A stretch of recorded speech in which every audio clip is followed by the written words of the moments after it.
Hello, welcome to pudding she. ഞാൻ അവിടെ ഒരു പൈനാപ്പിൾ എടുത്ത് വെച്ചിട്ടുണ്ട്. ഇത് നമുക്കൊന്ന് റോസ്റ്റ് ചെയ്തെടുത്താലോ? മുളകൊക്കെ ഇട്ടിട്ട് നല്ല ടേസ്റ്റ് ഉണ്ടാവും കേട്ടോ. അപ്പോൾ നമുക്കിതൊന്ന് കട്ട് ചെയ്തെടുക്കാം. തോലൊക്കെ ചെത്തി വെച്ചത് കേട്ടോ. ഒന്ന് കട്ട് ചെയ്ത് ഇങ്ങനെ നൈസായിട്ട് കട്ട് ചെയ്തെടുക്കാം.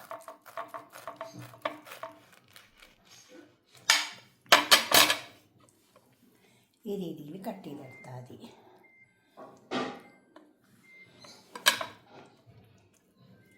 കുറച്ചും കൂടെ വേണമെങ്കിൽ കനം വെക്കാം. കണ്ടോ, ഈ രീതിയിൽ നമുക്കെല്ലാം കട്ട് ചെയ്തെടുക്കാം. ഇതിലേക്ക് കുറച്ച് മസാല ആവശ്യമുണ്ട്.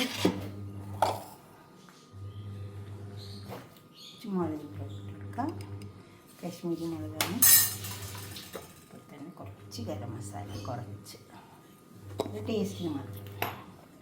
പിന്നെ ഇത് കുറച്ച് ചാറ്റ് മസാല, ഇത് ഉപ്പൊക്കെ ഉണ്ടാവും. അപ്പോൾ നമ്മൾ ഉപ്പിടുമ്പോൾ ശ്രദ്ധിച്ചിട്ടിടണം, കുറച്ചേ ഉണ്ടാവുള്ളൂ. ഇതിൽ ചാറ്റ് മസാലയിൽ ഉപ്പുണ്ടാവും. ഇതിൽ കുറച്ച് വെള്ളം ഒഴിച്ച് കൊടുക്കാം. ഇത് നന്നായി ചേർത്തെടുക്കാം.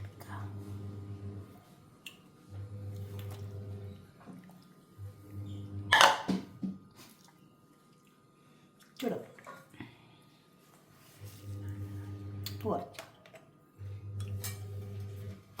കുറച്ച് ചേർന്നാലാണ് നീര് ഒഴിച്ച് കൊടുക്കാം. അധികം സാധനങ്ങളൊന്നും വേണ്ട. നമുക്കിത് ഉണ്ടോ, ഇതെല്ലാം ഇതേപോലെ മുക്കിയെടുക്കാം. അടുപ്പത്ത് വെച്ചിട്ടുണ്ട്. അതിൽ കുറച്ച് ഓയിൽ ഒഴിച്ച് കൊടുത്തിട്ടുണ്ട്. നമുക്കിതിൽ വെച്ചിട്ട് ഒന്ന് റോസ്റ്റ് ചെയ്തെടുക്കാം.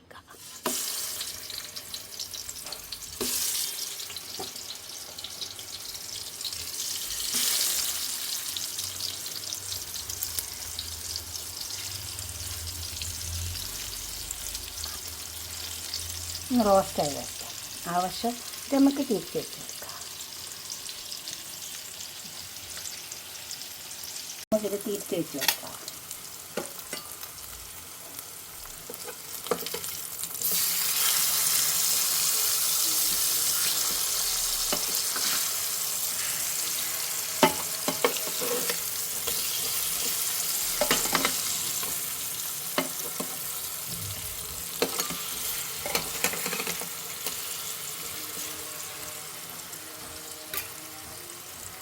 ഇത് മുരിഞ്ഞിട്ട് ഇത് നമുക്കൊരു പാത്രത്തേക്ക് സേവ് ചെയ്യാം. 2 വശവും മുരിഞ്ഞ് വന്നിട്ടുണ്ട്. ഇത് നമുക്കൊരു പാത്രത്തേക്ക് സേവ് ചെയ്യാം. ഇതുപോലെ ഒന്ന് കൈതച്ചക്കനൊക്കെ ഉണ്ടാക്കിയ പൈനാപ്പിളിനെ കൊണ്ട് നല്ല ടേസ്റ്റ് ഉണ്ടാവും കേട്ടോ. നമുക്ക് പാത്രത്തേക്ക് സേവ് ചെയ്യാം. ഗസ്റ്റൊക്കെ വരുമ്പോൾ ഉണ്ടാക്കിയാലും നല്ലതുണ്ടാവും. ഇപ്പോൾ കണ്ടോ, റോസ്റ്റ് ചെയ്ത പൈനാപ്പിൾ കുറഞ്ഞ് വെച്ചിട്ടുണ്ട്.